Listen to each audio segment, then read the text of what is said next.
If you want to get better at scoring in ball screens, you've come to the right place. And the best place to start is to talk about the 5 ways that defenses can guard your ball screen. It doesn't matter what coverage you see, I'm promising you it's going to be a variation of one of these 5. The first one, and probably the most common right now, we are going to use the term contain. All contain means is that the defender who is guarding the screener is going to be flat and probably about a step underneath. His goal is to stay with his man, but to contain the ball handler while the defender of the basketball gets over or under the screen and gets back to his man. The second way is probably the most nuanced in our game, and people call it icing or downing a ball screen. The purpose of this ball screen coverage is to not let the offensive player use the ball screen. And they do that by forcing them to the help, which is the big man that you'll see right here, and towards the sideline, not letting them go towards the middle of the court.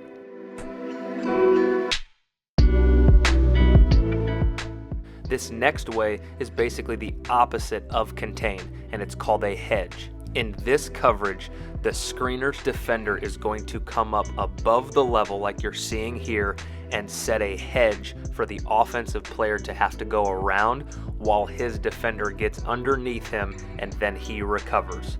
The fourth way is pretty simple, and it's switching. And all that means is that the defenders who are guarding the ball screen are going to switch matchups when the screen happens. And the fifth and last way to guard a ball screen is essentially obsolete. I took this footage from 2013 when I played, but it's called lock and under or jam and under. And the purpose of this ball screen coverage is to jam the ball screener while the guy guarding the ball goes underneath it and meets him on the other side. So you're here because you want to learn how to score in ball screens. So we have to talk about the 3 levels that you're going to be scoring at. The first level is a layup or a dunk. The next level is either a mid-range or it can be a floater, but it happens inside the 3-point line outside of what we would consider a layup. So it can be done with a floater like you see here or a mid-range jump shot. And the last area or the third level is behind the line for a 3-pointer. So for you to be elite, you've got to be able to do all 3 of these. One of the best places to start is to talk about the reject. What a reject is it's going the opposite direction of where the screen is coming from. This defender wants for the ball handler to go to his left because in the contain coverage, that's where his help defender is. So when we can go the opposite direction, we're typically going to be able to get downhill. So pay attention as you see the ball screen coming from one direction and the guard rejecting it and going the other.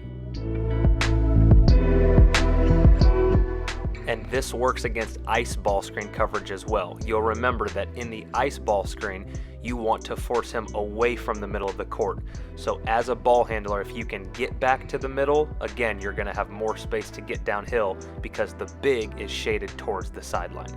This concept is crucial to your success in ball screens. Your defender wants you to go a certain direction. You need to make sure that you are the one who's in the driver's seat. So we're going to look at every coverage and we'll work backwards, starting with switching, to talk about ways that you can score at all 3 levels versus each coverage.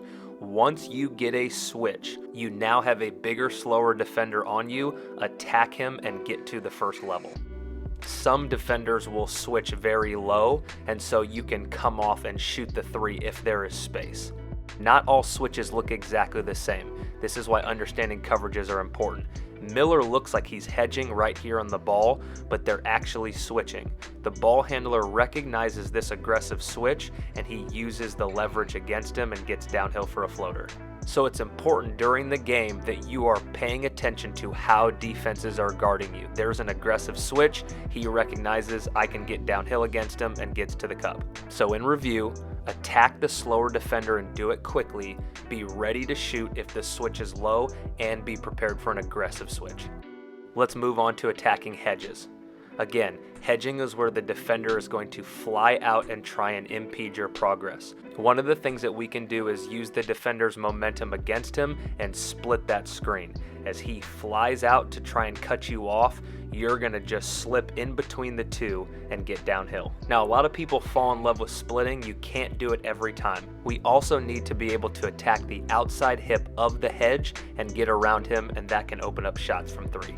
Now those are examples of hard hedges. There's also something called a soft hedge. This is where the defender is going to make it look like he's going to jump out at you, but he's just going to fake and get back to his man.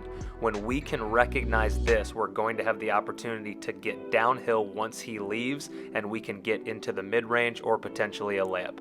And defenses can change hedging throughout the possession. There you saw a quick hedge, now you're going to see a more extended hard hedge, and later in the possession you'll see another quick hedge. Virginia never took advantage of any of the ball screens that they ran and ended up getting a bad shot. This is why understanding coverages is key. So against a hard hedge, you can split or you can attack the outside hip and get around, and you also need to recognize if it's a soft hedge because you can attack as soon as they bail. And now for ice ball screen coverage. One thing that icing teams can do is have a very aggressive ice, and it almost looks like a trap or a double team. If this happens, get the ball out to the roll man because you'll have a 4-on-3 advantage. You don't need to do something heroic here. Now, if that big is dropped, that's when we can get aggressive. One thing that works really well is to have the screener set a step-up screen on your man. That's going to give you the angle to get downhill and play one-on-one with that big, and here he gets to the first level for a layup. Sometimes you won't be able to get all the way to the basket, and that's when this second level mid-range will come into play. Keep in mind this is a difficult shot, so don't fall in love with it. And a way that we can score at the third level is by getting this step-up screen that gives us space from our defender, and if the big is dropped, we can load the gun right there. So in review, if you get trapped, get the ball out of your hands, call for a step up and attack that big. Jumpers will be available, but don't settle for bad shots. And now to our last coverage that you'll probably see the most, contain. In this coverage, the guy guarding the screener is going to be flat and underneath the screen, just trying to contain the ball handler. But the guy guarding the ball has the option to go under. If he goes under in a contained situation, there's going to be this spot available behind the screen where we can shoot from the third level in a term that I refer to as loading the gun. Because guys are getting better at shooting the three, most defenders don't want to go under for that very reason. Now, one way that we can attack contain is by flipping this screen and setting a step up. This will look almost the exact same as in ice coverage, and it gives this guard an opportunity to go one-on-one against the big and snake back to the middle. Now, you don't have to set a step up to be able to snake. You can do it coming off towards the middle against contain and over. Once you get over the screen, then you can snake back to the baseline, and that's where you can have a mid-range. Keep in mind that this coverage will not always look identical. As he comes off this screen, it almost looks like they're switching, but if you look at the primary original defender, he is running back to the ball, so this is contain and over. What the offensive player does is he crosses back over, uses the momentum of him trying to recover against him, and gets downhill. A modification of contain is what we would call drop. This is when the guy guarding the screener starts dropped in the paint and leaves the mid-range area open. If a defense is going to go over the top and be in drop coverage, this is when you need to be able to score at the second level with either a floater or a mid-range jumper. If a team wants to drop and go under screens like you're going to see right here, that's going to give you the opportunity to get a full head of steam, beat your defender to the spot, and get downhill to the first level. Against contained defense, the goal is finding the most open shot from any of the three levels. Here you have the ball handler come off and load the gun because he has space. In this next clip, you're going to see the guard come off, wait a half second, and then get downhill for a layup. And then in the last clip, you're going to see the guard come off against drop coverage and shoot the mid-range jump shot in open space.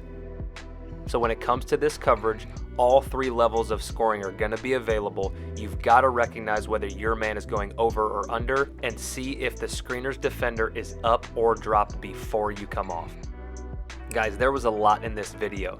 To become really good in ball screens, it's going to take time, practice, and studying film. I would highly encourage you, watch this video again and use these clips as a reference point for what you should be working on when you're in the gym. You will get better as you practice this stuff. Thanks for coming through. We'll see you next time in the film room.